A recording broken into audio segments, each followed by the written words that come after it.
Assalamualaikum warahmatullahi wabarakatuh. Sahabatku, teman-teman semua satu profesi dari BUJP dan para satpam. Akhir-akhir ini kita menghadapi sebuah trending topik yang hangat diperbincangkan tentang perubahan baju satpam. Yang pertama, saya melihat satpam ini semakin dekat di mata masyarakat, dan mudah-mudahan satpam juga semakin dekat di hati, sehingga perubahan atribut dari satpam ini menjadi sebuah perbincangan yang sangat luar biasa. Itu yang pertama. Yang kedua, satpam sekarang sudah berbenah menjadi sebuah profesi. Tentunya dengan konsekuensi sebuah profesi itu satpam harus kompeten. Nah, dengan satpam menjadi sebuah profesi, satpam ini harus memiliki identitas yang khas tentang kesatpamannya. Oleh karena inilah mungkin Polri melihat sudah saatnya lah buat satpam ini berbeda dari sisi seragam dengan Polri, karena satpam sudah jadi sebuah profesi yang harus punya identitas. Bagaimana sikap Abu Dhabi? Perubahan satpam, baju kemeja satpam itu adalah hak dan kewenangan Polri. Tetapi Polri juga melibatkan Abu Dhabi untuk berdiskusi, bekerjasama. Saya menyajikan juga beberapa pilihan warna yang seperti diharapkan oleh Pak Kabah Harakam pada sebuah kesempatan. Perubahan warna kami sajikan, ada 3 varian waktu itu pada warna, dan akhirnya ditentukan warna yang agak ke krem-kreman.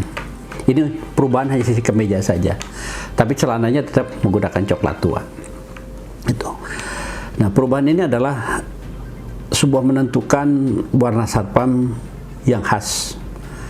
Sikap Abu Dhabi pasti kami mensupport, karena ini sebuah pemikiran, sebuah langkah yang dilakukan Polri terbaik untuk sebuah profesi satpam ke depan.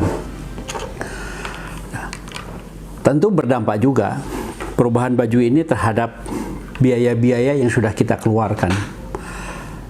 Hitungan kami dari Abu Dhabi dengan jumlah satpam 865.000 ini, kalau kita kalikan 800.000 untuk 2 setel seragam ini, biaya yang sudah kita keluarkan dari perubahan warna putih biru menjadi coklat itu kurang lebih sekitar 800 miliar per tahun. Jumlah yang signifikan, cukup besar. Oleh karena itu, kami mengharapkan kepada kepolisian, perubahan ini tentunya harus ada sebuah tenggang waktu yang cukup agar kami para BUJP yang menanggung biaya perubahan baju satpam ini bisa bernapas dulu. Kami baru terbebas dari situasi COVID-19 pandemik, baru memulai kami bergerak untuk menormalkan kembali kegiatan jasa pengamanan ini, biar kami stabil dulu secara cash flow perusahaan. Oleh karena itu, tenggang waktu ini sangat kami harapkan untuk bisa dimaksimalkan tahun depan, seperti itu. Yang kedua, tentunya secara psikologis, karena terus terang BUJP dan satpam sebenarnya cukup bangga dengan baju kemiripan Polri yang coklat ini. Ada sebuah emosi yang sangat luar biasa bahwa ini kemiripan Polri, bahwa kita bagian dari kepada kepolisian.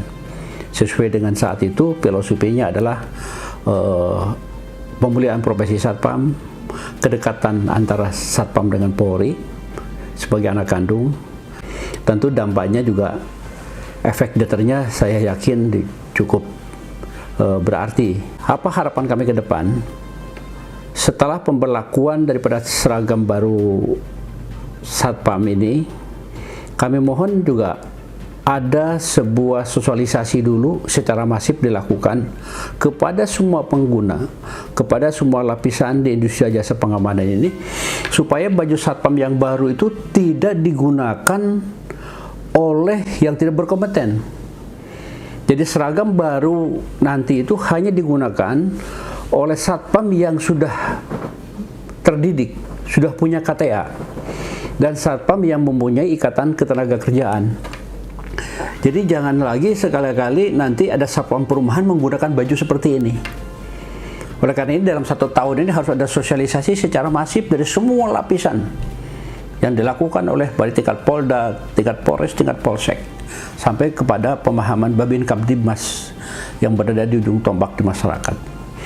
Saat di luar satpam yang profesional ini, yang ber-KTA, mereka silakan menggunakan baju yang sudah ditentukan, mungkin biru-biru seperti kamling. Ini yang harus bisa membedakan oleh masyarakat mana satpam, mana kamling, seperti itu. Lebih lanjut dari itu, ke depan mari sama-sama kita muliakan profesi satpam itu dengan betul-betul dengan sebuah tindakan bahwa satpam harus kompeten, mereka harus betul-betul mempunyai kemampuan sehingga bisa melaksanakan fungsi kepolisian terbatas yaitu secara profesional. Tupoksi bisa dijalankan dengan baik. Yang kedua, Abu Dhabi sedang berusaha untuk adanya struktur skala upah satpam. Karena profesi ini belum mempunyai struktur skala upah. Ini yang sedang kita perjuangkan. Bukan lagi bicara pada UMP, karena UMP itu adalah gaji bujangan dengan 0 pengalaman 1 tahun. Sedangkan satpam adalah profesi terdidik. Oleh karena itu, remunerasi gajinya harus di atas UMP. Ini sedang kami petakan menjadi struktur skala upah sesuai dengan klaser-klaser daripada jenis pengamanannya. Sudah jadi profesi, remunerasinya baik. Abu Dhabi juga sudah mempersiapkan. Kami kerjasama dengan Bank Tabungan Negara untuk menyiapkan perumahan subsidi untuk satpam, agar satpam pun punya masa depan, punya perumahan yang sehat, yang layak. Nah, ini harus kita bantu. Inilah benar-benar sebuah pemulihan dan sebuah profesi ke depan. Karena dalam Perpol nomor 4 yang sedang dikoreksi ini, satpam mempunyai jenjang karir, mempunyai masa pensiun. Inilah kira-kira harapan dan upaya dari Abu Dhabi melihat perubahan-perubahan yang sedang marak saat ini. Insya Allah, sebagai asosiasi terbesar Badan Usaha Jasa Pengamanan dengan jumlah anggota sampai 4.000 BOJP dengan BPD di seluruh Indonesia, saya yakin siap mensupport kebijakan Polri dalam perubahan satpam ke depan untuk lebih baik. Kira-kira itu yang bisa kami sampaikan. Terima kasih. Wabillahi taufiq wal hidayah. Wassalamualaikum warahmatullahi wabarakatuh.